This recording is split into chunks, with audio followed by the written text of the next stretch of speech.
Hello bright people, welcome back to my channel Pak Heriut. Apa kabar teman-teman yang ada di rumah? Semoga kalian baik-baik saja. Well teman-teman. Kali ini kita akan terus melanjutkan cerita-cerita mistis yang ada di channel saya di Pak Heriut. Keanehan bahkan sampai ya mengerikan juga ya. Oke, teman-teman, kali ini kita akan membahas satu gedung pencakar langit yang sudah lama ditinggalkan. Jadi ada banyak cerita-cerita horor yang ada di sini yang mungkin membuat bulu kuduk kita merinding teman-teman, yaitu Gedung Saidah. Jadi Gedung Saidah ini dibangun pada tahun 1995 sampai 1997, 2 tahun teman-teman. Nah, jadi biaya untuk pembangunan gedung ini kurang lebih sekitar 100 miliar. Nah, dulu gedung ini dimiliki oleh PT Mustika Ratu teman-teman. Jadi Mustika Ratu mungkin itu kecantikan kali ya. Nah, dulu pemiliknya yaitu Muryati Sudibyo. Ya, jadi gedung ini dulu banyak ya perkantoran segala macam. Nah, terus lantai gedung ini memiliki 24 lantai ya, lumayan tinggi ya kalau 24 lantai teman-teman. Nah, namun pada tahun 2007 gedung ini dibeli oleh keluarga Saidah Abu Bakar ya teman-teman. Jadi jatuhlah kepada tangan anak bungsunya pada saat itu. Anak bungsunya yaitu Pak Darmawansyah ya teman-teman. Nah, pada saat itu. Nah, setelah itu gedung ini banyak ya, ada perkantoran, ada bahkan perkantoran saham-saham teman-teman. Nah, pada tahun 2007 gedung ini didapati untuk tidak aman ya. Jadi ada pondasinya yang miring, yang tidak presisi pada saat itu, dan ditetapkan juga cukup berbahaya untuk penghuninya. Nah, pada selanjutnya sampai pada akhir 2013 gedung ini ditinggalkan oleh orang-orang yang ada di dalam situ. Jadi diserahkan kepada polisi di daerah situ ya teman-teman. Nah, dari semenjak itulah gedung ini menjadi angker teman-teman. Banyak kejadian-kejadian yang aneh yang ada di Gedung Saidah ini. Jadi gedung pencakar langit ini cukup tinggi juga ya teman-teman. Nah, salah satunya yaitu pernah dipost oleh seorang Twitter. Jadi gedung ini pada saat senja itu di dalam itu menyala teman-teman, berwarna merah, dan itu terkenal ya videonya. Dan ketika dilihat apakah itu pantulan matahari, ternyata tidak teman-teman. Nah, itu di kamera ternyata bukan. Nah, selanjutnya teman-teman, kengerian yang ada di gedung ini itu pernah orang itu selalu menyala teman-teman, lampunya selalu menyala. Tapi ketika diperhatikan lagi itu langsung mati teman-teman. Nah, apakah orang itu masih tinggal di dalam gedung? Tapi setiap dikonfirmasi itu tidak ada.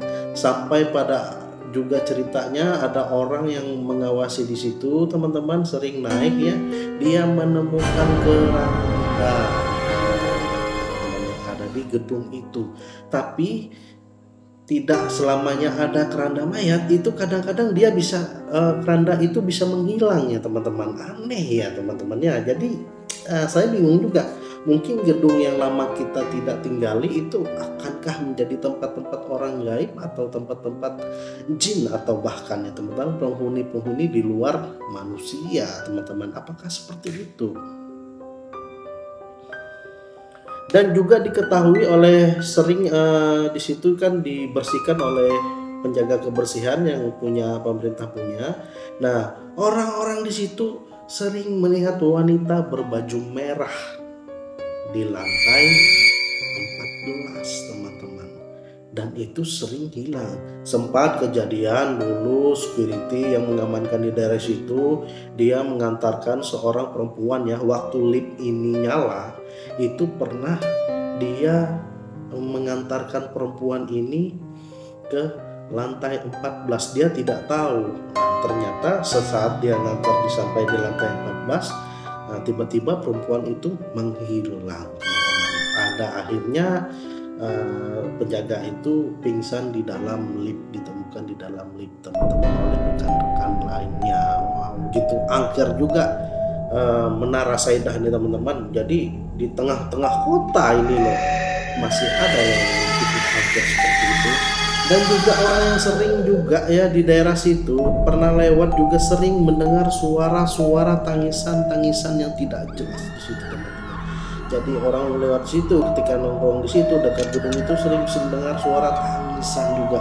Itu sangat menakutkan sekali teman-teman. Dan juga dulu ada karyawan ya sebelum lama ditinggal di Menara Saidah ini, dia mau mengambil barangnya, jadi sempat naik lift. Nah, namun lift itu tertutup ya, rusak pada saat itu, dan akhirnya dia melewati tangga. Dan anehnya teman-teman, setiap dia melewati tangga lift itu selalu terbuka. Jadi seolah-olah mengikuti dia merinding saya teman-teman.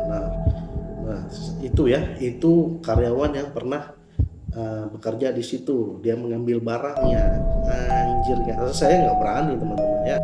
Selain itu juga orderan untuk ojol ini, pemesanan itu selalu ya. Kadang-kadang kasihan juga ojol-ojol ini. Alamatnya di situ teman-teman. Ketika diantar sunyi sepi tidak ada yang mengambil itu. Kadang-kadang itu sering di lobi. Apakah ini dikerjain oleh orang atau sesuatu hal yang mengerikan membuat sesuatu di situ, saya tidak tahu teman-teman, cuma sering diganggu ya teman-teman ya.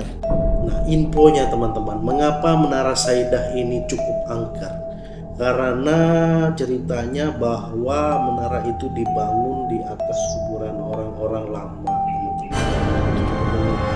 Nah, mungkin ya dari kejadian yang tidak presisi sampai ditinggalkan sampai sekarang ya teman-teman, dan sampai sekarang pun suara-suara yang mistis, suara-suara yang atau bahkan lampu-lampu itu seperti ramai di dalam menara itu cukup mengganggu teman-teman, karena dia dibangun di atas kuburan.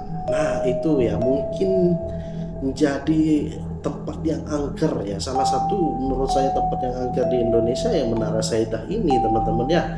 Nah seperti itu kenapa Menara Saidah ini menjadi angker teman-teman ya, karena salah satunya dibangun di atas kuburan, dan penyebabnya lainnya itu saya tidak tahu. Seperti keranda tiba-tiba ada di dalam menara itu. Nah seperti itu teman-teman ya. Oke, Brave People, itulah cerita seram yang saya ceritakan pada hari ini, cerita mistis. Nah, jika teman-teman tahu mengenai Menara Saidah, silahkan komen di bawah. Saya Tim Payak Riu, terima kasih sudah menonton. Jangan lupa berikan like, subscribe-nya. See you in the next video.